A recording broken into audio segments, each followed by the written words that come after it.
విదేశీయులకు వెళ్తాయి.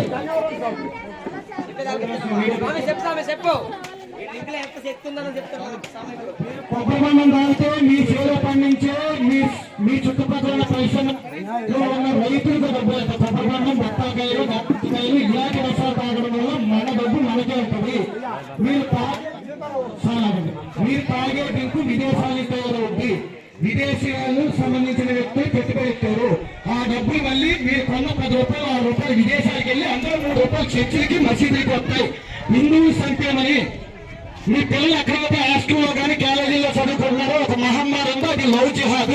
ముస్లిం అనే వ్యక్తి లవ్ జిహాద్ పేరుతో మన పిల్లలు అక్కడ లవ్ చేసి రేపొద్దున 3 నెలలు 4 నెలలు లేక మన పిల్లల్ని ప్రేమించి పెళ్లి చేసుకుని 2 పిల్లల కన్నాక వారి సంపద పెంచుకొని మన పిల్లల్ని ఫ్రిడ్జ్లో మాసం ముక్కల్లో తయారు చేస్తున్నారు. అవునా కాదా? ఫ్రిడ్జ్లో మన హిందూ అమ్మాయిలు మాసం ముక్కల్లో ఉన్నారు.